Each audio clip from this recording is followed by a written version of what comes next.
This series contains adult language and depictions of graphic violence. Listener discretion is advised.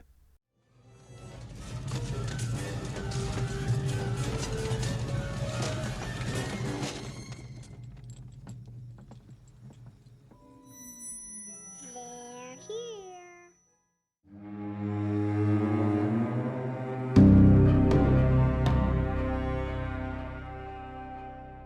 In June of 1982, the summer movie season kicked off with a terrifying horror film called Poltergeist. Produced and co-written by Steven Spielberg and directed by Tobe Hooper, the story involved a middle-class California family of 5 that found themselves dealing with an insane supernatural force that threatened to destroy them all. The movie was a massive hit and became another feather in the cap of Spielberg, who was the wunderkind of American cinema at the time. Over the previous handful of years, Spielberg had become a household name as a director, with hits like Jaws and Close Encounters of the Third Kind. So he figured, why not produce a movie that will redefine the supernatural thriller? Oh, and he'll find time in between directing Raiders of the Lost Ark in 1981 and E.T. the Extraterrestrial in 1982. Two of the greatest movies, not only of the 80s, but of all time. And just for the hell of it, he would produce The Goonies just a few years later. Spielberg came up with the story for Poltergeist, and given his recent string of movies that dealt with supernatural phenomena and aliens, he was clearly exploring some specific ideas at this point in his career. And mostly during this period, all the otherworldly forces in these films were, well, they were all kind of the good guys. In Raiders, the awesome power of the Ark killed a bunch of Nazis, but spared Indy and Marion. In Close Encounters, the aliens were super cool. They returned those lost pilots at the end. They invited Richard Dreyfuss to go with them, holding his hand and everything. And E.T.? Come on. E.T. was better than any human in the movie except Elliot. Pure and curious, non-judgmental, and filled with terrific advice to give a 10-year-old boy growing up without a father. So it would be safe to assume that whatever the poltergeist was that decides to start interacting with this innocent family means no harm, right? I mean, it's a 1980s Spielberg movie. Surely the family is supposed to learn from this otherworldly force and emerge on the other side as a tighter, more loving group. And just maybe the ghost learns something about the power of the human spirit when it comes to the bond of family, or the innocence of youth, or any of those awesome things that made Gen Xers fall in love with movies as kids. But wait, no, it's evil. It's evil, and it kidnaps a 5-year-old girl. So what gives, Spielberg? Welcome back to The Devil Within. You're listening to Haunted Hollywood Part 3, Death by Association. So the word poltergeist is literally defined as knocking spirit. The word is of German descent, with the verb poltern, meaning to knock, and Geist is the German word for spirit. Sidebar, another Geist word in common usage is Zeitgeist, with Zeit being the German word for time. Also, the English word ghost comes from the same ancient root that led to Geist. So, a ghost that makes noises, a knocking spirit. The definition could be expanded to include a ghost or spirit that causes physical disturbances, inanimate objects levitating or being violently thrown across the room, relatively harmless attacks on people, foul smells, and flickering lights. It's likely that Spielberg drew his inspiration from a well-documented alleged haunting in England in 1979. The case is known as the Enfield Poltergeist, as it took place in a house in the Enfield neighborhood of London. Several early scenes in the Poltergeist film are similar to reports from Enfield, specifically reports of furniture sliding across the floor without any apparent means of propulsion. There are also reports of knocking on the walls, and one of the children in the home speaking in a disembodied voice, as if possessed. But in Hollywood, that's just a jumping off point, because the writers of the film went to some dark places. 1,000, 2,000, 3,000.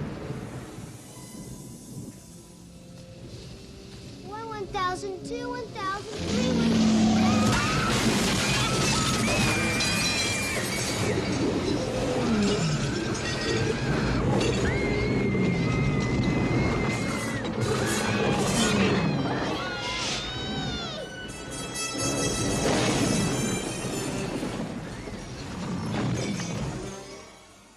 That's a craggly old tree just outside a boy's window that breaks through and drags him outside into a thunderstorm. It was a terrifying scene that caused children who had 1980s parents that were too busy to care and let their kids watch whatever they wanted to have serious fears of moonlit shadows of tree branches cast onto their bedroom walls. Myself included. But that was just a distraction from the wily old poltergeist, because while the adolescent boy was being attacked by that California live oak, his 5-year-old sister was being dialogued by the ghost through the TV set and would shortly later be abducted through a slimy space-time vortex that opened up in her bedroom closet.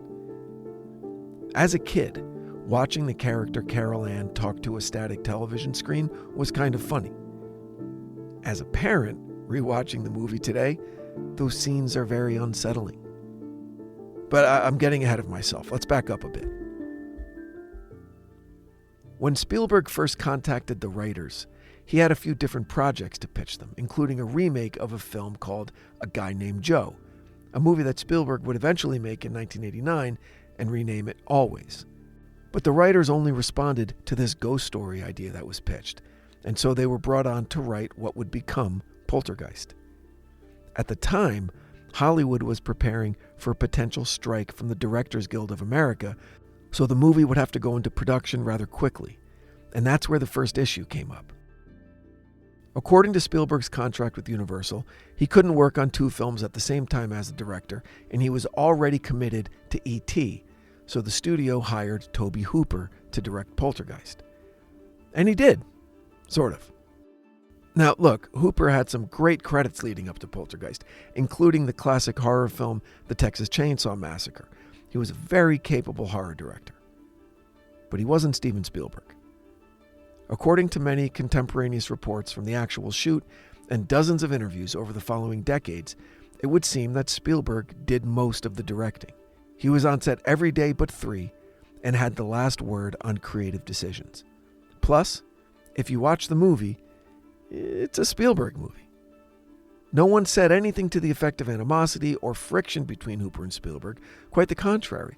By all accounts, the shoot was super smooth and everyone got along.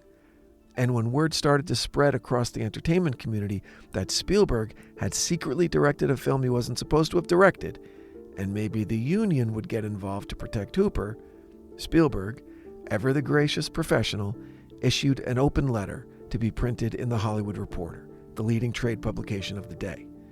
The letter read, quote, "Regrettably, some of the press has misunderstood the rather unique, creative relationship, Toby, which you and I shared throughout the making of Poltergeist. I enjoyed your openness in allowing me, as a writer and producer, a wide berth for creative involvement, just as I know you were happy with the freedom you had to direct Poltergeist so wonderfully. Through the screenplay, you accepted a vision of this very intense movie from the start, and as the director, you delivered the goods. You performed responsibly and professionally throughout, and I wish you great success on your next project." Okay, nicely done. But wait, what's all that stuff about a unique creative relationship and the wide berth for creative involvement, just before you mention all the freedom Hooper had to direct the film? Okay, so he was basically saying he directed the movie while allowing Hooper to take credit when he needed to interview for his next job. Fine, fair enough.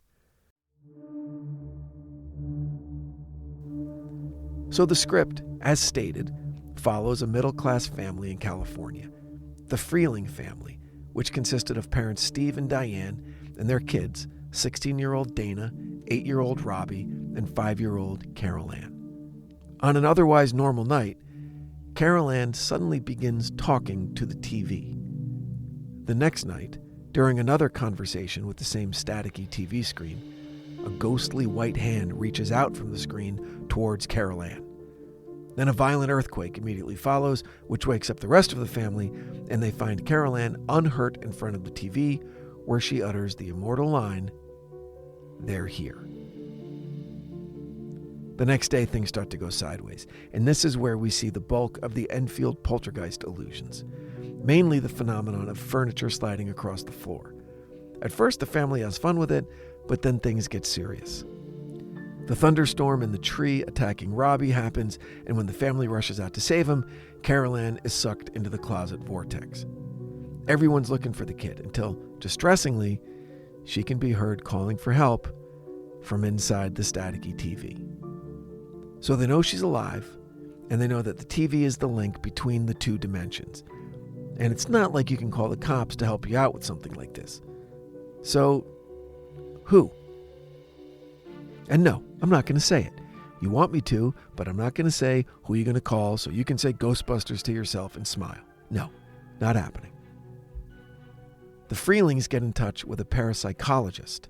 The character's name in the movie is Martha Lesh, and we can consider this Martha character as the first vague depiction of famed paranormal investigator Lorraine Warren, who, along with her husband Ed, were already well known for their work on the Amityville haunting in New York, as well as their involvement in documenting the Enfield poltergeist.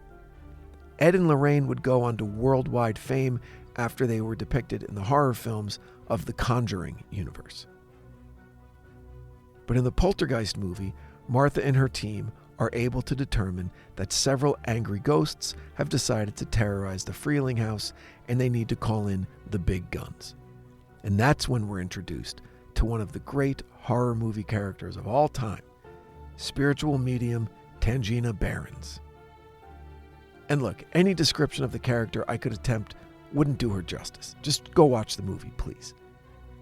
Anyway, with the help of Tangina, the team figures out the entrance to the portal, the kid's closet, and the exit, which, whatever, happens to be the living room ceiling. So Carol Ann's mom just says, "Fuck it, I'm getting my daughter." They tie a big rope around her, and in she goes to the closet vortex. There's a bunch of screaming and fighting, and then boom, they appear in a flash of light on the ceiling and fall to the floor, covered in ectoplasm, whatever the hell that is. Tangina's famous line after the girl is brought back safely, "This house is clear," was made even more famous by Jim Carrey in Ace Ventura. I have exorcised the demons. This house is clear. Losers? Get him out of here, losers! Let's go, Ace. But what we learn during that crazy second act of the film is that the Freeling house and the whole beautiful planned community they live in was built on a huge cemetery, and that when the land was bought for residential development, the graves and headstones were moved to a different location. So the Freelings think everything is cool, but they decide to pack up their stuff and move out anyway. But before they can, the poltergeist returns for another attempted kidnapping of Carol Ann. The dad's at work, the oldest daughter's on a date, leaving the badass mom with her two younger kids alone when all hell breaks loose. The closet portal reopens, and Carol Ann gets sucked into it but is saved by her mom. The ghosts then forced Mom into the backyard in the pouring rain, where she falls into a partially excavated swimming pool, yes, a convenient plot contrivance, which leads to arguably the scariest sequence in the movie. While flailing around in the muddy deep end of the pool, Mom is suddenly surrounded by floating skeletons, some appearing right out of the mud of the walls of the pool. Hands and skulls coming at her from all directions, but she handles her shit and saves her kids. Right around this time, the husband shows up, along with his boss, who happens to be the real estate developer responsible for the housing development they live in. And the dad realizes that they were lied to. The company had only moved the headstones and left the bodies behind. You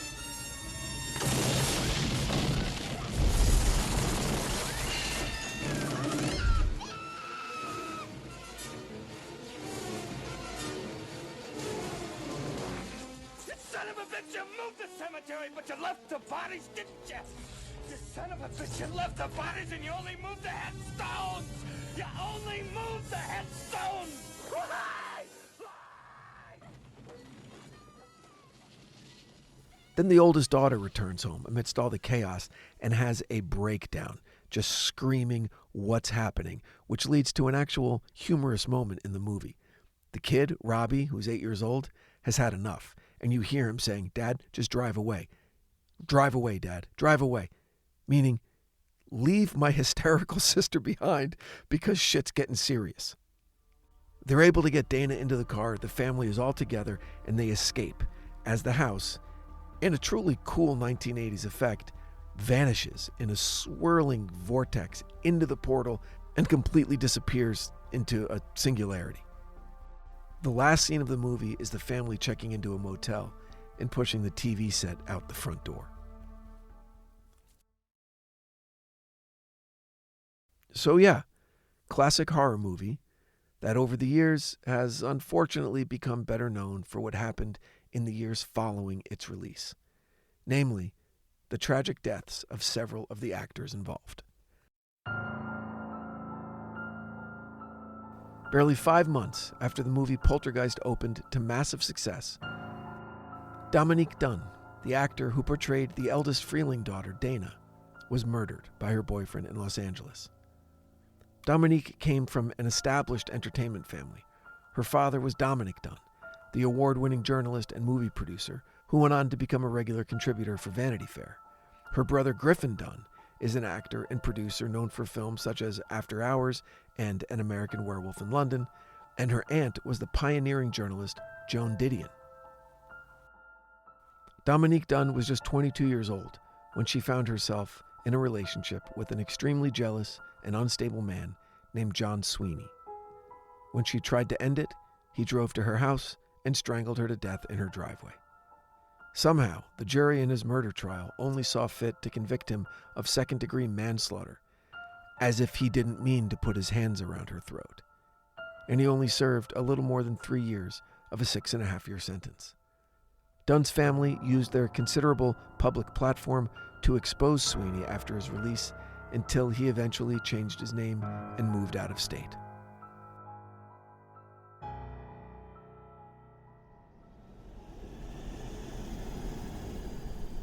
The sequel to Poltergeist had its share of problems, with 2 of the main actors dying shortly after production wrapped, Julian Beck and Will Sampson.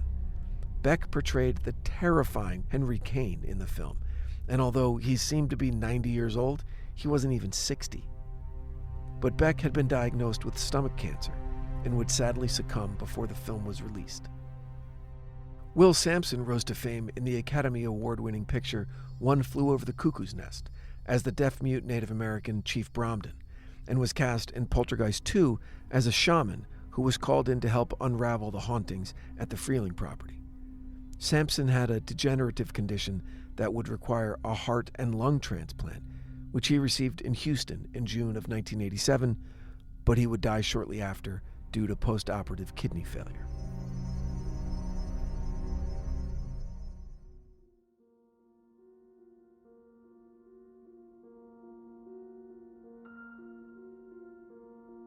Not long after the death of Will Sampson, perhaps the most infamous of the Poltergeist deaths occurred.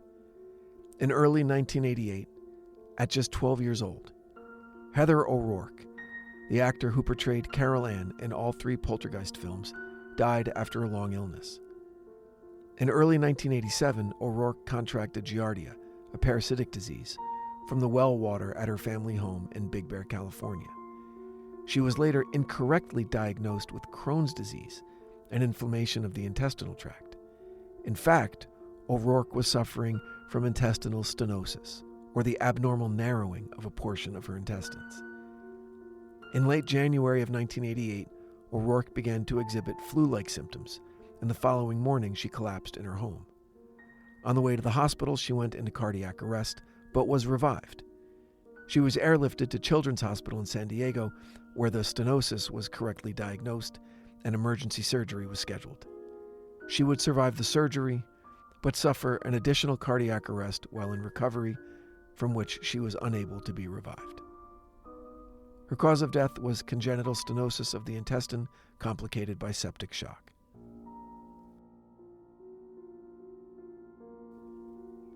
So 4 of the main actors from the movie died in the 7 years from the day Poltergeist first hit theaters. But here's the kicker. So in the movie, it was cheaper for the real estate company to leave the skeletons where they were and just build on top of them. That decision, we're led to believe, is what caused the terrifying haunting that plagued the Freeling family for so many years. Okay, what if I told you that years after the movie came out, it would be revealed that all the skeletons and corpses that we see during the movie's climactic scene in the muddy swimming pool were real? The actors were told they were fake plastic skeletons, but the reality is that at that time in Hollywood, plastic skeletons were super expensive, and they needed a lot of them. So production realized it was much cheaper to use real skeletons for the shoot and not tell the actors. There's an interview with actor JoBeth Williams, who portrayed Mrs. Freeling and was the person in that cold, muddy water with all those skeletons. This was years after the fact, but you can see her expression change when the interviewer tells her that all those bones were the real thing. And she's horrified. Was she maybe connecting the dots? Was this a case of life imitating art, and that in order to save a few bucks, the production team, like the real estate developer in the movie, decided to make a bad decision about some skeletons and lie about it? In the movie, it caused a family to endure a brutal series of hauntings. What could it have caused in real life? Thanks for listening. Make sure you're following The Devil Within wherever you get your podcasts. You could also check out our socials at The Devil Within Pod on Instagram, Facebook, and YouTube. Until next time, stay safe out there. The Devil Within is a Cloud 10 Media production, recorded live at Bel Air Studios in Los Angeles, California. Written and produced by Brandon Morgan. Executive produced by Sim Sarna. Our post-production supervisor is Bruce Whitkin, who also provided original music for this episode. For The Devil Within, I'm your host, Brandon Morgan.